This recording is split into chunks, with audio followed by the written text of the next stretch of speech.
Saya tengok semua hadir hari ini penuh semangat. Bagus. Okey, ada 2-3 orang menteri belakang sana. Apa khabar Datuk Seri? Sihat? Awal ya datang. Tapi itulah, kat parlimen jarang pula nak sampai. Jangan gelap, memang betul pun. Okey. Kita akan buat cepat pasal sekarang ni saya sakit perut, saya nak berak. Okey, cepat sikit. Chapter pertama, bab pertama. Sebelum kita mulakan, saya nak tanya siapa kat sini tak pernah terlibat rasuah? Angkat tangan.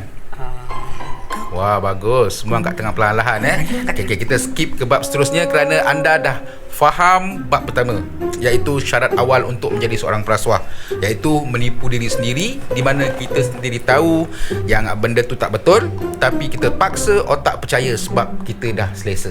Tahniah. Sekarang kita pergi ke bab yang kedua. Okey, pengenalan kepada rasuah. Okey, tuan-tuan dan puan-puan sekalian, rasuah ni bukan sekadar hulur duit bawah meja. Okey, rasuah ada macam-macam flavor. Okey, kita ada rasuah klasik. Okey, sampul surat, envelope. Okey. Duit dalam. Rasuah kedua, rasuah moden, iaitu sponsorship event, lompat parti, manipulasi tender, semua tu. Okey, yang ketiga rasuah halus. Okay, saya tak minta, tapi kalau awak nak bagi. Okey, keempat rasuah ekonomi. Okey, kita umumkan projek rakyat tapi tanah ataupun tender pergi dekat sepupu kita.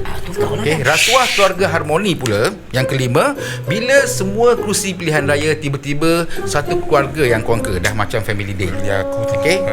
Tapi tuan-tuan jangan risau tengok dia menggelabah tu. Ini hanyalah terminologi saja. Okey, kalau terasa tu anggaplah malaikat maut sedang berdiri di sebelah kita.